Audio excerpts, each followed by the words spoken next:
more factories is just going to take too long, and we have the big backlog of demand out of the auto industry and other places. So, we don't expect this to clear up until into 2022, which is a good thing actually for some of the semiconductor companies because they're selling a whole lot of chips.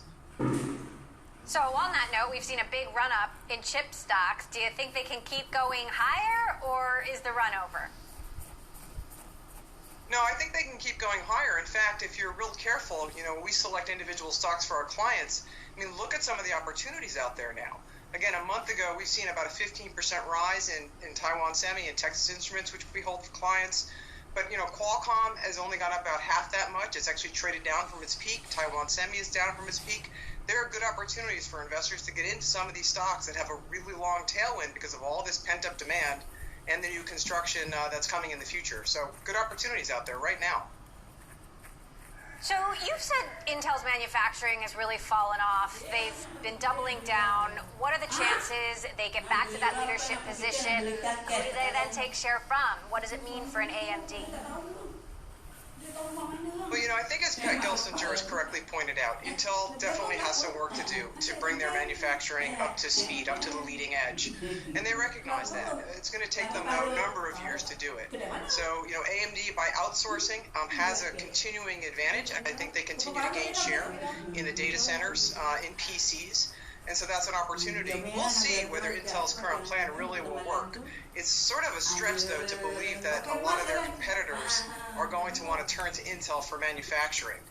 So I think Intel has a tough road to hoe here. And I wouldn't be looking at Intel as one of the places where it would be best to invest in the semiconductor space at this point. Texas Instruments, NXPI, I think is a great opportunity. We've owned it for a long time for clients. And as I said, Taiwan Semi and Qualcomm, the CEO you had on a bit earlier, also has a very good road ahead of them in terms of growth. All right. Thanks so much for helping us map out that road ahead. Joanne Feeney, Advisors Capital Management. Appreciate your perspective. Thanks so much. Okay, coming up, we're going to take a global look at how the chip shortage is impacting the global economy. We're going to head to Asia and Europe and look at the winners and the losers in this crisis. That is next. This is Bloomberg.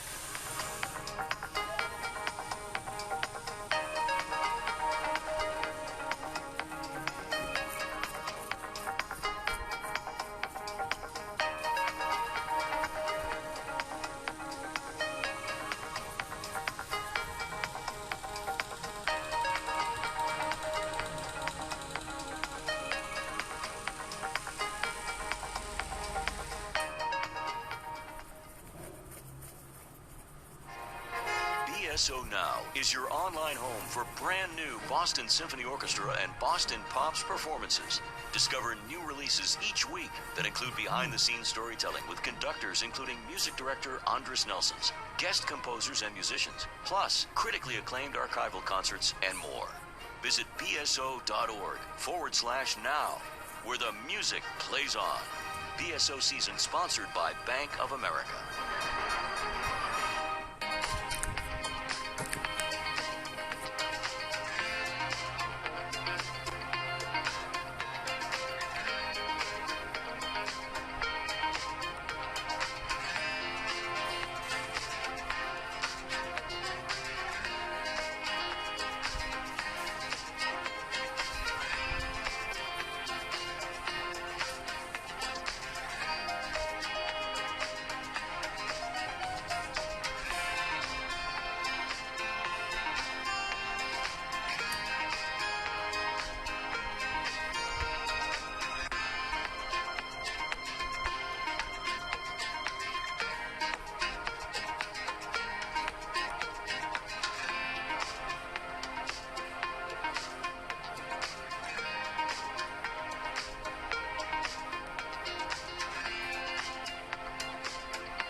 Welcome back. You are watching a special episode of Bloomberg Technology Chip Crunch. I'm Emily Chang in San Francisco. Well, from cars to home appliances to smartphones, a global chip shortage is having a ripple effect through supply chains and crunching company margins. Bloomberg's Ed Ludlow reports. Semiconductors, or chips, are essential components in things we use every day. They're made from the material that gave Silicon Valley its name, and they handle everything from artificial intelligence processing to simple functions like translating the press of a button into an electronic signal. Think of them as the brain of a device. So what happened? When the pandemic shut down car factories in March, automakers expected less orders for passenger vehicles, so in turn cut their orders for chips. At the same time, working from home and 5G drove demand for laptops, smartphones, cloud services and data centers, so those industries increased their orders for semiconductors. That caused chip makers to switch production to those areas rather than pile up chips they couldn't sell.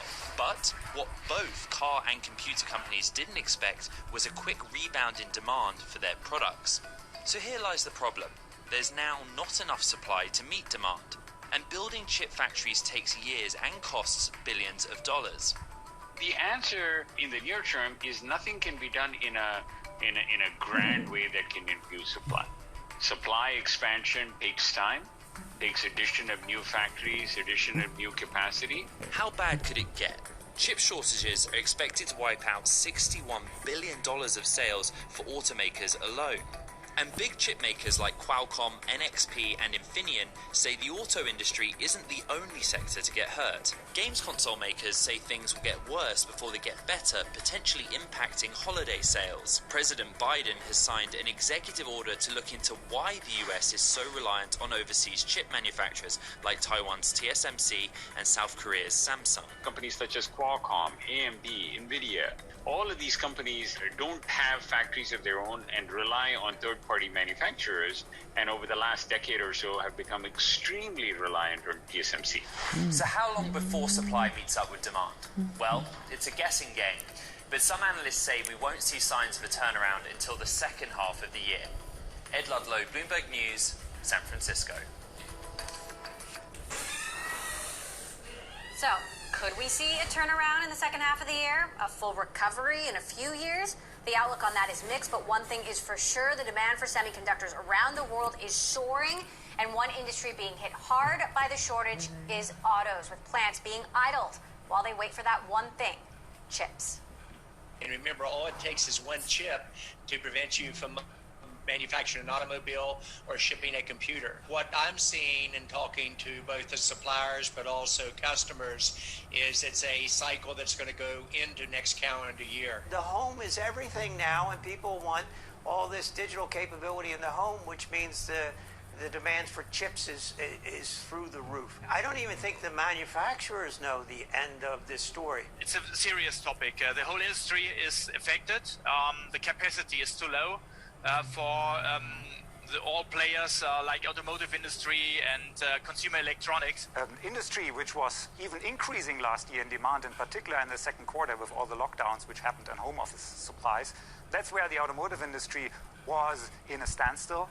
And that's where, since then, the automotive industry is in a catch-up mode. We are keenly watching the development of the chip as well as battery supply chain. So far, it has